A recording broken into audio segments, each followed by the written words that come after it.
Hi there, this is Katrina and welcome to my channel, Books and Babies. So today I'm going to be going over all the books I read in September. For the month of September, I read 7 books. 2 of them were audiobooks and the rest were read physically. I do have some of the books here, and some of the books I borrowed from the library, and then obviously the audiobooks I also borrowed. So I won't have those here to show you in person, but I will try and put them up on the screen for you to see what the cover looks like when I come across those. So we're just keeping it kind of casual today, going through the books.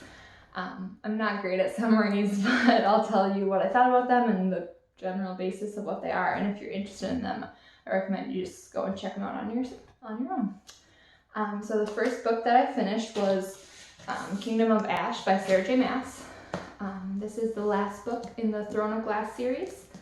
I thought it was a great ending to the whole series. I rated it 5 stars, and the series in general is about a woman who recently escaped from a work prison, and she is trying to get back at the king who sent her there, essentially.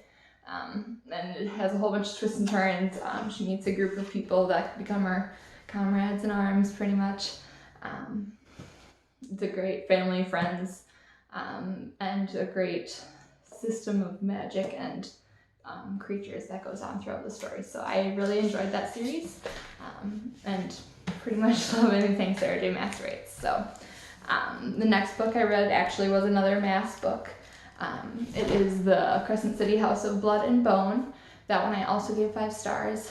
I actually have a reading blog about that book when I was reading that one. I believe it's spoiler free, so that one you're free to watch if you have not read the book yet. But that is about a girl who is convinced to come and investigate a crime, and she's paired up with a fallen angel. And so the whole book is about them trying to figure out what happened and get along. It's all of Sarah J. Maas's books have some romance as one of the main aspects of it, so it's one of my favorite parts of her books. It's not super high quality, studied in college text, but they're good books that just, they're quick reads and they keep you entertained. So that's what I love about them. The next book I listened to was An Enchantment of Ravens. That one I gave 3 stars to. It was a very good book.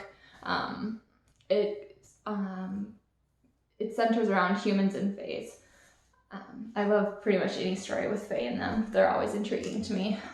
But the main character in this book is a girl, and it is about how humans can do craft, is what they call it. And it's pretty much any creative outlet. So any painting or writing or baking or sewing or anything creative that humans do, fae cannot. So they need humans to do all of their craft for them. So the main character is an artist. She paints portraits of people, and it's about her forays into the fae realm, and how she deals with the fae society. So it was good. It was a romantic, magical book. Just lighthearted, nothing too great, but it was entertaining. So I would recommend it still. 3 stars for me doesn't mean bad necessarily. There's some books I gave 3 stars to just because I like the ending, honestly. And some books are 3 stars just because it was good all around, but nothing amazing that I'll probably ever read again. So the next book that I read was Wicked Saints by Emily Duncan. This one was also a 3-star book.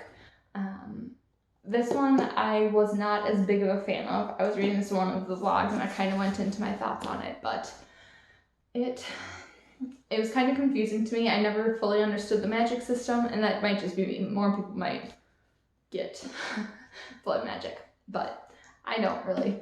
And it was never really explained in the book, I felt. The ending, there was definitely twists, and it intrigues me enough that I might end up picking up the second book, but I don't think I'll buy it. I think if I decide to read it, I'll just find it in the library. It was decent. Wasn't the best. If you're not all that interested in divinity magic or blood magic, you can pass this one up, but it was good if you like those kinds of things, and if you understand blood magic. Sorry, my camera stopped filming for a second there. But the next book I read was The Rage of Dragons.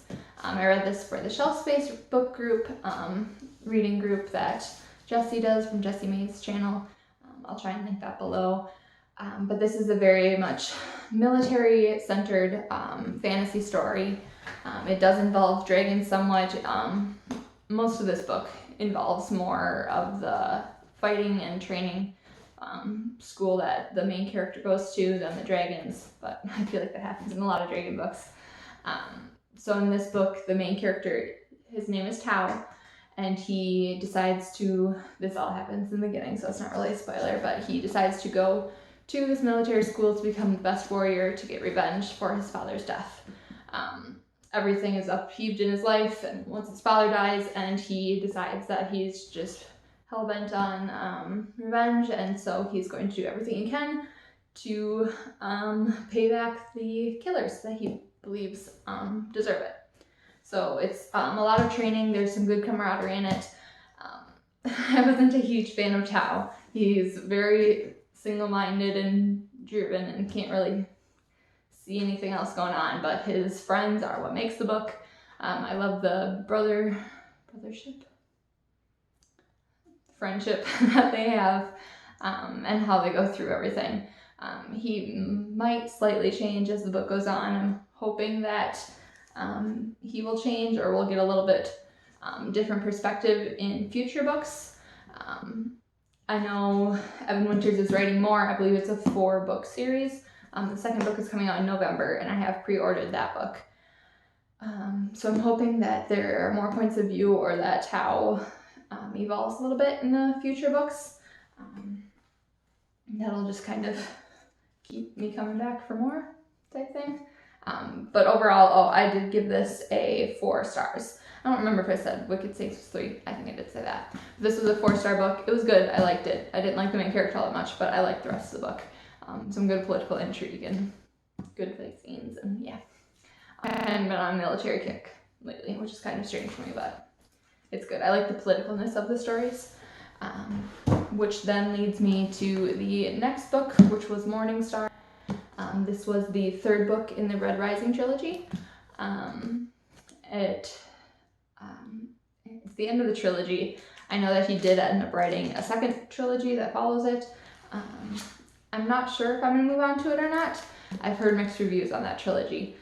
Some people just love all the books in this series with these people, and I've heard other people say that the 2nd set of books just becomes too violent and they're monsters and terrible, so they recommend just stopping here. So I might just stop here. We'll see. I know my library does have at least the 4th book, so we'll see if I pick it up sometime or not. I have the first 2 books here. I decided just to check out the 3rd book because I don't see myself ever rereading them. But I did end up giving it 4 stars because I did really like how this ended.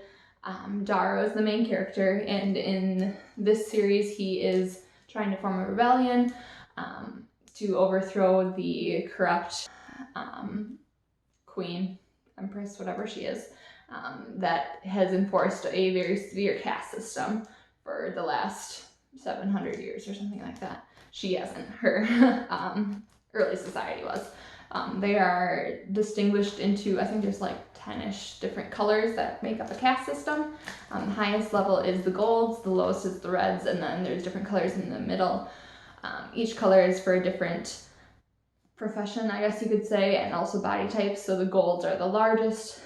They're all fair-skinned, blonde hair. The reds are the lowest, and they all have red hair, red eyes, and they're the smallest body type. And so the different colors go with the different body types, and they all just form this system. And Darrow was born a red, and he was grabbed by this rebellion to try and overthrow the golds to make a more equal society, essentially. So this is the 3rd book. I liked how it ended. There's always going to be deaths along the way. So some of his friends did die, but I like what he did with some of the people at the end, and it was worth the read, I think. And we'll see if I go forward from here. And so then finally, the last book I read was Ninth House, I listened to it on audio. It is a book about a girl named Alex who is brought into Yale to be part of the society that protects the general public from these 8 main old houses of magic that are part of Yale. And so her job, her society is called Leafy. They are what she knows as the shepherds. They just make sure that the other societies don't step over the line and kill or hurt or interfere with the New Haven, that's the city that Yale is in, with their people too much. And so during this story, it is 2 timelines. One is when she first started coming to Yale, that first freshman year, when she started training with her superior, Virgil, he's called, and she's Dante. And then the second timeline is a year and a half later, and she's trying to solve a mystery. So it's pretty much 2 mysteries happening simultaneously, and they kind of converge. And it ended up being a good book. I rated it a 3. I didn't love it, but it was pretty good. It is going to be a series, I know. I'll probably listen to it again. I don't think I'll buy it. But it was entertaining. It was good. I might check out one of her other books, the Shadow and Bone trilogy, called the Grisha Realm or something like that. Because I did like her writing. The story didn't catch me, but the other one is more high fantasy, I believe, so I might look into those going forward. I know a lot of people love Leaf Vertigo, so that is my summary for September. I don't read too many books. I mean, it's pretty good for me. I read some pretty thick books. Just nothing compared to some of the YouTubers out there, but that's about it. If you have any other recommendations based on these, let me know in the comments, and I hope you have a good rest of the week. See ya. Bye.